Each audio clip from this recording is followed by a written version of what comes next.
Hi guys, कैसे हैं आप लोग। एएस मैथ स्टडी में आप लोग का स्वागत है। तो आज हम लोग क्लास 10th का अध्याय 2 स्टार्ट कर रहे हैं, बहुपद। तो दोस्तों, बहुपद होता क्या है। बहुपद में एक चर होता है और एक अचर होता है। चर वो होता है जिसका मान बदल जाए, वह चर होता है, और जिसका मान नहीं बदलता वह अचर होता है। जैसे एग्जाम्पल के लिए यहाँ पे लिख देता हूँ, लिख दिया यहाँ पे चर जिसका मान बदल जाता है वह चर कहलाता है। जैसे एक्स वाई जेड की जगह पे हम लोग 1 2 3 4 कुछ भी संख्या रख सकते हैं। और अचर क्या होता है, जिसकी मान नहीं बदलता है। लिख देता हूँ, यहाँ पे लिख दिया जिसका मान नहीं बदलता है वह अचर कहलाता है। जैसे 4 3 5 इनके जगह पे कुछ भी नहीं रखा जा सकता है, क्योंकि ये संख्या है। आगे देखते हैं।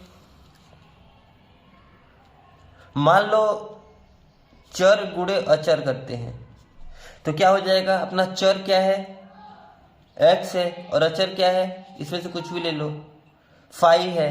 तो क्या लिख, यहाँ पे क्या आ जाएगा, 5x। ये जो 5x आया है इसको हम विजी व्यंजक बोलते हैं। क्या बोलते हैं, विजी व्यंजक।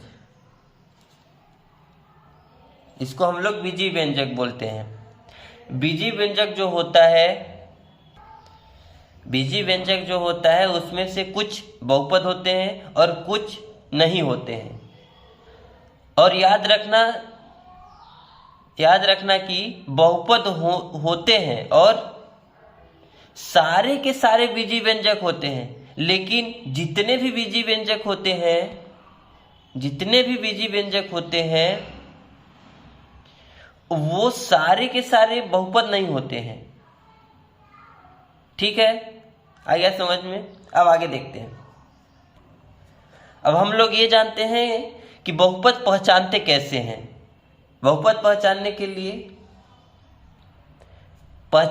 लिए चर का घात आपको देखना है, और चर का घात पूर्ण होना चाहिए।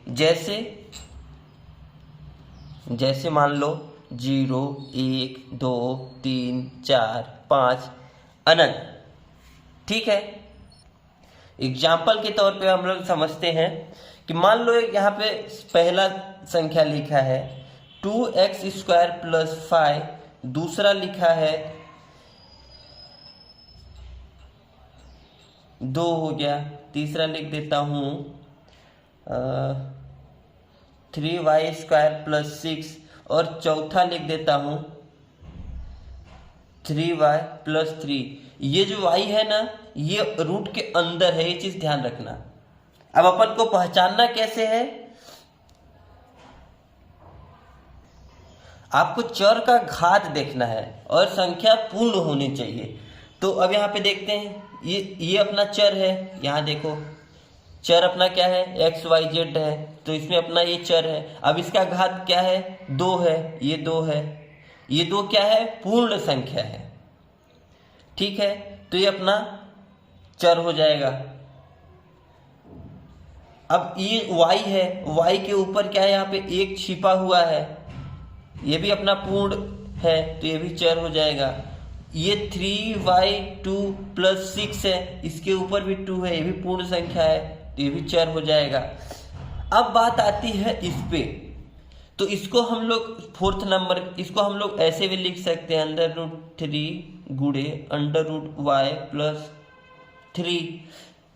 यहाँ इंटू में है, जब हम बोलेंगे रूट हटाएंगे तो √3 गुणे y, रूट हटाएंगे y की बटे 1/2 आ जाएगा। और 1/2 क्या है, पूर्ण नहीं है। इसमें किसी में 1/2 लिखा है क्या, नहीं है, इसलिए ये पूर्ण नहीं है। तो इसलिए क्या हो जाएगी, बहुपद नहीं है। ये बहुपद है, ये भी है, ये भी है, ये नहीं है, ये नहीं है, यहाँ पे बहुपद लिखना है। ये तीनों बहुपद है, लेकिन चौथा बहुपद नहीं है। अब हम लोग ये देखते हैं कि बहुपद होते कितने टाइप के हैं। पहला मान लो 7x लिखा है, दूसरा 7x² + 5 लिखा है, तीसरा 5x² प्लस yx प्लस 5 लिखा है। ये जो 7x है ये कौन सा बहुपद होगा? एक पदी बहुपद होगा। दूसरा क्या होगा? द्विपदी बहुपद होगा, द्विपदी बहुपद। तीसरा क्या होगा? त्रिपदी बहुपद। कैसे होगा? ये देखो इसमें एक ही है, इसमें एक और ये दो है, एक और ये दो तो द्विपदी हो गया। इसमें 1 2 3 तो त्रिपदी हो गया। ठीक है, तो इसमें एक चीज याद रखना कि बहुपद का व्यापक रूप क्या होता है। तो बहुपद का जो व्यापक रूप होता है ax² plus bx plus c। इसका मतलब कि ये की जगह पे अपन क्या लिख सकते हैं? 5 मान लेते हैं, 5 रख लिए, यहाँ पे 6 रख लिए, यहाँ पे 7 रख लिए। अब अगर हम आपसे पूछे कि एक बहुपद है तो आप क्या बोलेंगे? अगर एक बहुपद है तो आप क्या बोलेंगे? क्योंकि हम अपन एक को x के पावर 0 लिख सकते हैं। लिख सकते हैं कि नहीं लिख सकते हैं? बिल्कुल लिख सकता हूं। अगर 5 है तो इसको 5x के पावर 0 लिख सकता हूं कि नहीं लिख सकता हूं? लिख सकता हूं। अगर आपसे कोई पूछ ले कि शून्य बहुपद है या नहीं है, तो शून्य खुद ही अपने में बहुपद है। शून्य खुद अपने में बहुपद है, इसमें कंफ्यूज नहीं होना है। तो हमें उम्मीद है कि आप लोगों को कॉन्सेप्ट समझ आ गया है। तो हम लोग अब स्टार्ट करते हैं प्रश्नावली 2.1। अपना क्वेश्चन पहला दिया है, किसी बहुपद px के लिए ypx का ग्राफ नीचे आकृति 2.1 मतलब 10 मतलब ये आकृति जो है 10 में दिया है। प्रत्येक स्थिति में px को शून्यकों की संख्या ज्ञात कीजिए। शून्यकों की संख्या मतलब कि ये जो x रेखा है वो रेखा कितने बार कटा है। तो पहला का देख लेते हैं। पहला एक भी बार नहीं कटा है, y कटा है, तो इसका क्या हो जाएगा? आंसर 0 हो जाएगा। इसका आंसर पहले का 0। दूसरे का देख लेते हैं। दूसरा कितने बार कटा है? एक बार कटा है। x कितने बार? एक बार कटा है, बाकी y कटा है, दूसरे का 1 हो जाएगा।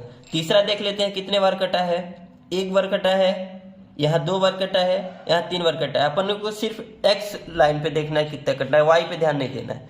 तो 1 बार, 2 बार और 3 बार। तो तीसरा क्या आंसर हो जाएगा? 3। फिर चौथे पे आते हैं। चौथा x की लाइन कितने बार कटी है? 1 बार और 2 बार। तो यहाँ पे फोर्थ का आंसर 2 हो जाएगा। पांचवे पे आते हैं। पांचवा कितने बार कटा है? 1 2 3 4। तो इसका आंसर हो जाएगा 4। ये 4 बार कटा है। अब आते हैं छठवें पे। तो छठवां यहाँ पे कटा है, फिर यहाँ पे टच होके गया है, कटा नहीं है, सिर्फ टच होके गया है। तो 1 और 2। फिर यहाँ पे आओ, यहाँ भी टच होके गया है, तो यहाँ पे 3, 1 2 3। तो छठवां भी अपना 3 बार कटा है। ये हो गया अपना आंसर। तो इस तरह से अपना बहुपद का प्रश्नावली 2.1 कंप्लीट हुआ। अब नेक्स्ट वीडियो में अपन देखेंगे प्रश्नावली 2.2। तो वीडियो को अच्छा लगे तो सब्सक्राइब करो, लाइक करो एंड शेयर करो। धन्यवाद दोस्तों।